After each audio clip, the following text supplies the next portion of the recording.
প্রথম দিন আমরা বরিশালের টাউন হলের সামনে অবস্থান করি। আমরা অটোতে মাইকিং করে করে সকলকে বন্যার্তদের পাশে আসার জন্য আহ্বান জানাই। যেন বন্যার্থীদের আমরা সাহায্য করতে পারি, সহায়তা দিতে পারি।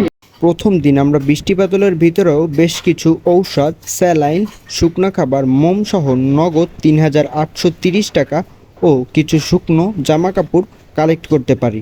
কাপড়গুলোকে আবার আমরা নারী, পুরুষ ও শিশু ৩ ভাগে ভাগ করি। দ্বিতীয় দিন সকাল থেকেই আমরা বরিশাল টাউন হলের সামনে অবস্থান করি। ওই দিন সকাল থেকেই আমাদের কাছে ব্যাপক পরিমাণে শুকনো জামা কাপড়, শুকনো খাবার, স্যালাইন, ঔষধ সামগ্রী আসতে শুরু করে। পাশাপাশি আমরা টিম ভাগ করে বন্যার্থীদের সহযোগিতার জন্য রোডে কালেকশন করি, যা দ্য ডেইলি স্টার থেকেও প্রচার করা হয়। দ্বিতীয় দিন আমরা বড় একটা অ্যামাউন্ট 22,304 টাকা কালেক্ট করতে পারি। তৃতীয় দিন আমরা বরাবরের মতো বরিশাল টাউন হলের সামনে অবস্থান নিই। পাশাপাশি আমরা মাইকিং করে সকলকে বন্যার্থীদের সহযোগিতা করার জন্য আহ্বান জানাই। কর্মসূচি পালন করছি। তাদের প্রয়োজন আর্থিক সহযোগিতা ও শুকনো খাবার, শিশু খাদ্য, ঔষধ। এই দিন আমরা ব্যাপক পরিমাণে শুকনো খাবার, শুকনো জামা কাপড়, ঔষধ সামগ্রী, বিশুদ্ধ পানি সংগ্রহ করতে সক্ষম হই।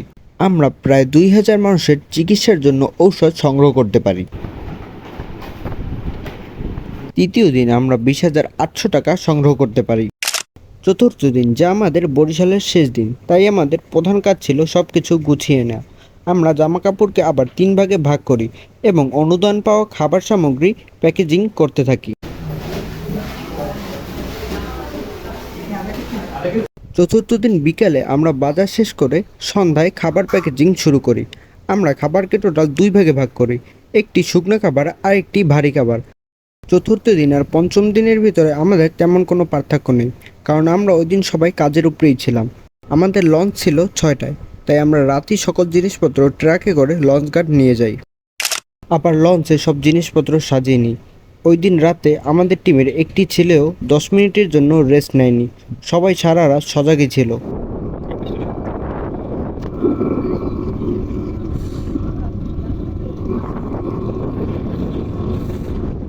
আমরা প্রায় 5 ঘন্টা লঞ্চ জার্নি করে লক্ষ্মীপুর মজু চৌধুরীর হাট এসে পৌঁছাই। লঞ্চ থেকে সব জিনিসপত্র ফেরিঘাট নামিয়ে আমরা যাই ট্রাক ভাড়া করতে। ট্রাক ভাড়া করে এনে আমরা ফেরিঘাট থেকে আবার সকল জিনিসপত্র ট্রাকে উঠিয়ে রওনা করি নোয়াখালীর উদ্দেশ্যে। লক্ষ্মীপুর থেকে নোয়াখালী প্রায় 55 কিলোমিটার দূরে।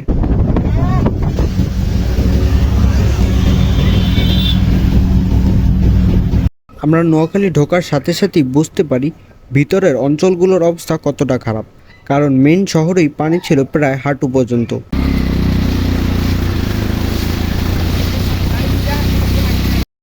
এবার আমরা সব জিনিসপত্র নিয়ে অবস্থান করি নোয়াখালী ম্যাটসে। ম্যাটসের ভিতরেও পানি ছিল প্রায় গিরার উপরে।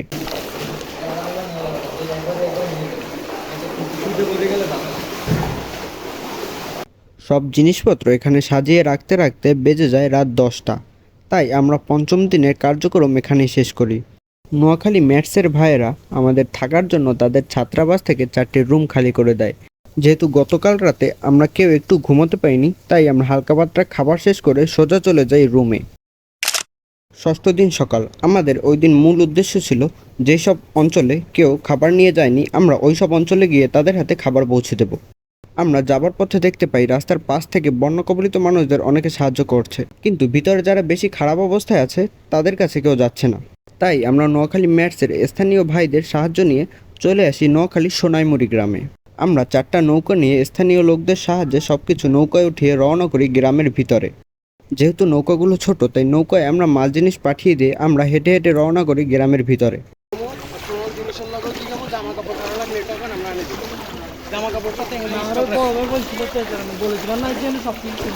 তারপর আমরা গ্রামের ভিতরে এসে সবাই এক হই। যেই রাস্তায় গাড়ি চলতো সেই রাস্তায় এখন আমরা নৌকা নিয়ে চলাফেরা করছি।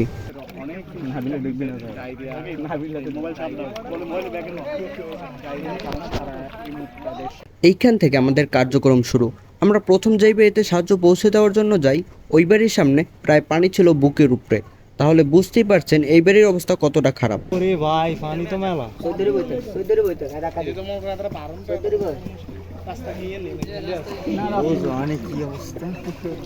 তারপর গ্রামের স্থানীয়দের সাহায্য নিয়ে আমরা গ্রামের বাড়িতে বাড়িতে গিয়ে আমাদের খাদ্য সামগ্রী পৌঁছে দেই।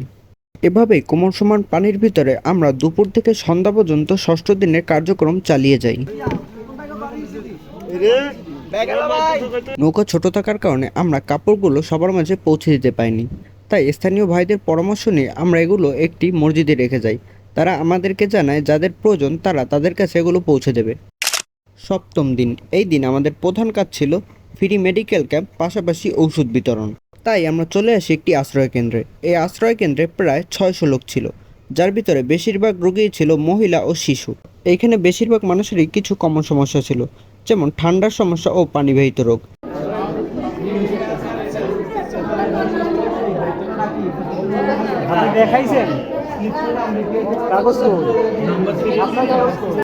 সম্পূর্ণ ফ্রি মেডিকেল ক্যাম্প পরিচালনা করেন ডিপ্লোমা চিকিৎসক মোহাম্মদ মাসুম বিল্লাহ স্যার। সাথে ছিল নোয়াখালী ম্যাটসের সিনিয়র শিক্ষার্থীরা। এই মেডিকেল ক্যাম্প থেকে আমরা আমাদের কার্যক্রমগুলো শেষ করি। বিশেষভাবে ধন্যবাদ নোয়াখালী ম্যাটসের শিক্ষার্থীদের। তারা না থাকলে হয়তোবা আমরা আমাদের কার্যক্রমগুলো এত সুন্দরভাবে শেষ করতে পারতাম না। এবার সময় এসেছে নোয়াখালী থেকে বিদায় নেওয়ার। কখনো ভাবিনি বরিশাল থেকে এইভাবে এমন কোনো কাজে নোয়াখালী আসতে হবে। মনে থাকবে নোয়াখালীর কথা সারা জীবন।